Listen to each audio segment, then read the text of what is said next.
¿Sabías que las columnas clásicas no son todas iguales? Aunque a simple vista puedan parecerlo, cada una tiene su estilo propio y cuentan una parte importante de la historia de la arquitectura. Todo esto te lo cuento en este video.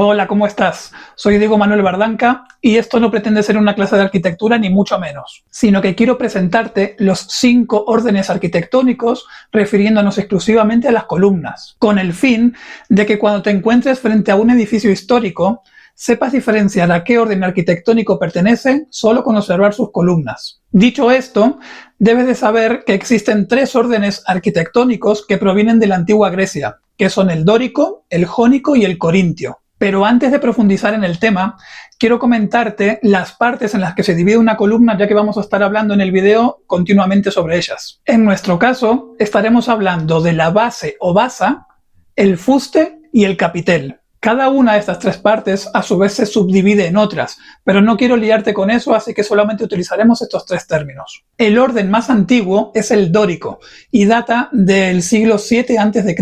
El arquitecto romano Vitruvio, que seguramente te suene por el famoso dibujo de Leonardo da Vinci, El hombre de Vitruvio, afirmaba que seguramente el origen de su nombre proviene de que los primeros templos con este estilo se construyeron en las ciudades de los dorios. Las características de sus columnas eran robustas y sencillas. No tenían base, la columna nace directamente desde el suelo. Su capitel apenas estaba decorado, lo que transmite una sensación de fuerza y estabilidad.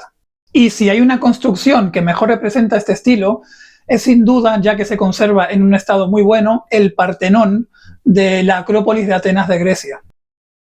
Más tarde aparecería el orden jónico, que ya sería mucho más elegante. Es muy fácil reconocerlo, ya que su capitel posee 2 espirales llamadas volutas que le dan un aspecto mucho más refinado. Sus características son: sí posee base, el fuste suele ser un poco más delgado, su capitel, como dije antes, posee estos 2 espirales llamados volutas, que es el detalle más representativo de este orden.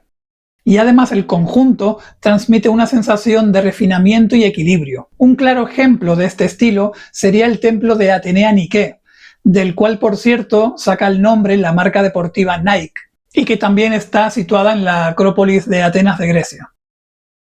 Y el tercero ya sería el orden corintio, que es el más ornamentado de todos. Sus características son: tiene base, su capitel está decorado con hojas de acanto, y simboliza riqueza, lujo y monumentalidad. Pero te preguntarás, ¿por qué se eligió la hoja de acanto y no otra planta cualquiera? Pues se eligió por la leyenda de Calímaco. Según nuestro amigo Vitruvio, otra vez, el escultor griego Calímaco iba caminando dando un paseo cuando de repente encontró una cesta llena de objetos sobre la tumba de una doncella. Al parecer, estos objetos eran juguetes y objetos personales muy queridos por la difunta. La cesta estaba cubierta por una losa y alrededor de ella comenzó a crecer una planta silvestre de acanto, cuyas hojas espinosas comenzaron a curvarse al chocar con los lados del mimbre, formando volutas naturales. Calímaco, al ver esto, quedó maravillado por la armonía de aquella forma vegetal y decidió imitarla en piedra, creando así el característico diseño del capitel corintio.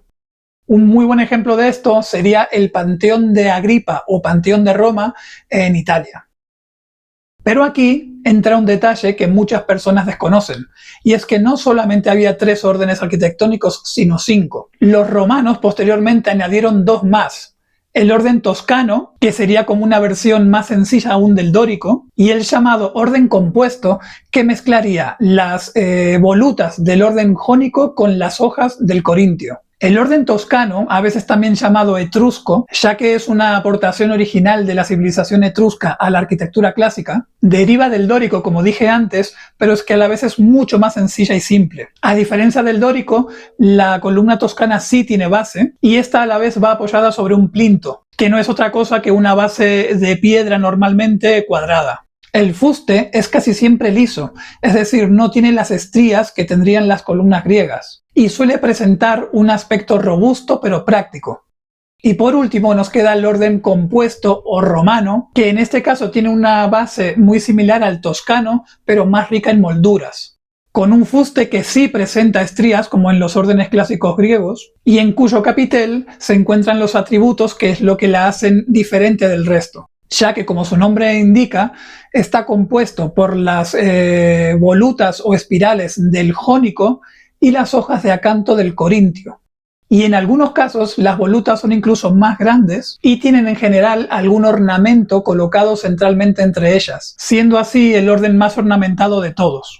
Entonces, como truco, y haciendo un rápido resumen, para saber identificar una construcción antigua según su orden arquitectónico a través de sus columnas, tendríamos que el dórico sería el más simple y sin base, el jónico, las espirales o volutas en el capitel, el corintio, el de las hojas de acanto en el capitel, el toscano o etrusco, simple y sin estrías, y el compuesto romano, el que posee en su capitel las volutas o espirales y las hojas de acanto. Así que ya sabes, si algún día estás visitando algún edificio histórico, fíjate en la parte superior de las columnas. Si es lisa, probablemente sea dórica. Si posee volutas o espirales, será jónica. Y si está cubierta de hojas, será corintia. Y ahora ya sabes que los romanos también dejaron su propia huella, creando los órdenes toscano y compuesto. Espero que este video te haya gustado, te haya interesado, te haya servido. Si es así, por favor, dale al botón de like, suscríbete, compártelo y hasta la próxima.